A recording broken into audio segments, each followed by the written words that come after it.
The significance of Spotted Lake is that it's, of course, it's the only lake of its kind. It has 365 circles within the lake. And going back thousands of years, the Okanagan Syilx people, we've used this lake for healing purposes, spiritual purposes, emotional purposes, physical. This is the chief of all lakes, is what our people call. This is where we come, not just the Okanagan Nation people, whether it's Native or non-Native people. We give permission because that's what it's for. It's for healing and wellness. It took a while to get it back from non-Native ownership. We fought for this lake. We got it back through what I call genuine reconciliation. Why haskal halti peace naksiluch in sha'i squeezed ilona. It's a good day today, my relatives. My traditional name is Kelowna. I'm Chief Clarence Louis from the Osuyus Indian Band. We welcome people from all over the world. It's great to have Air Canada here. Who wants to go first? Okay. Do you want to wash your hands, your mind, your eyes? The reason smudging is so important to us gives us time to reflect and slow down and realize that we need to know who we are, where we came from, before we know where we're going in life. And finally, your heart is going to be pure. Tobacco is very significant. It's one of the 4 gifts that the Creator gave us. He gave us cedar, sage, sweetgrass, and tobacco, and each one has a meaning. Tobacco is for gratitude.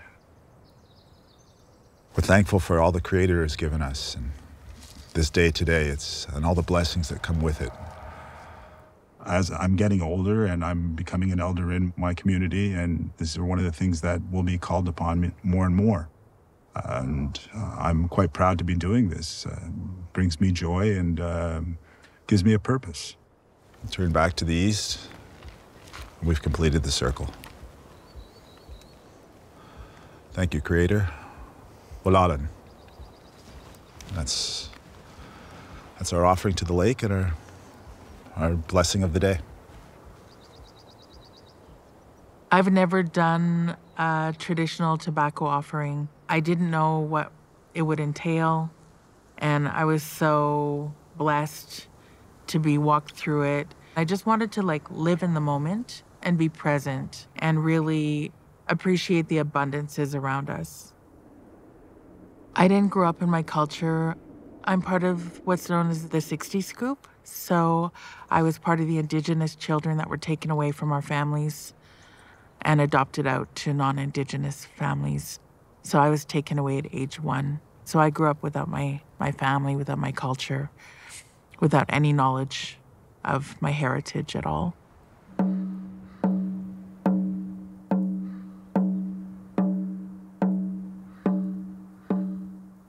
I guess not growing up with traditional teachings, having all of that taken away and coming here and celebrating, it's beautiful. The whole truth and reconciliation movement really became a focal point with the 215 in Kamloops. It wasn't a shock for Indigenous people. We had known this had happened, but until we actually had physical proof, no one was believing us.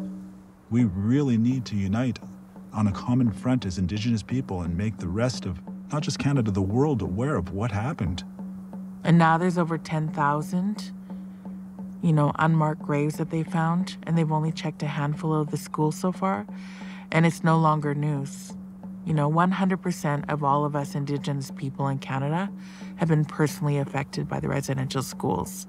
And when you take a moment and let that sink in, it's mind-boggling how that could happen. It's so important to shed light on the dark side. Truth and reconciliation is still rather new, so we're still learning. Baby steps, it's a good start. I think there's a lot of talking. There needs to be a lot more action. How do we do that? Learn more. We're all learning. We're all learning every day. I mean, my grandparents never spoke to us about the residential school experiences. They kind of sheltered us from that. We didn't learn the majority of it until after they all passed away. When my grandpa went to residential school, he went to Cooper Island as well. And when he was 11 years old, they pulled all his teeth out without medication. He couldn't eat solid food. He had to eat soft food his whole life because of that. And I didn't realize it until after he passed away. Why? Why would somebody do that? What reason would a kid need to have all their teeth pulled out? My grandparents didn't really learn how to love. They were just a number. They were abused. They were taken away. And when my grandmother was in residential school, her parents passed away.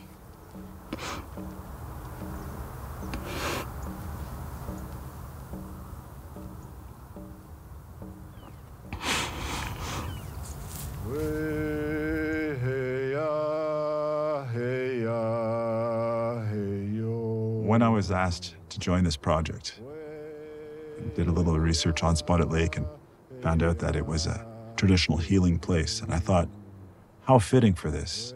What are we trying to do here right now? We're trying to start the healing.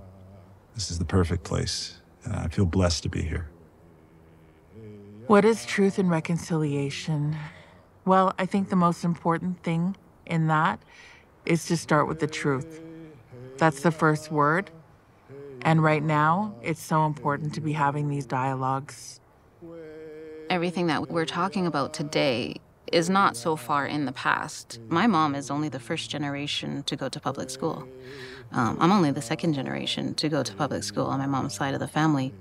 We're not reading this in a history book. This is present day. This is happening to people right now. My big thing is know better, do better. And the more we know, the better we can be. I hope people will feel inspired to continue learning just from these conversations we're having today at Spotted Lake. They don't have to have a full knowledge and understand from A to Z and the whole history, but just an acknowledgement and recognizing where we're coming from and why we're hurting and what steps we're taking to heal that pain and working with us as Canadians.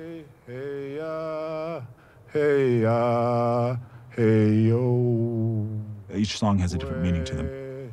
To me, this song, the traveling song, it's a goodbye song, but it's not goodbye.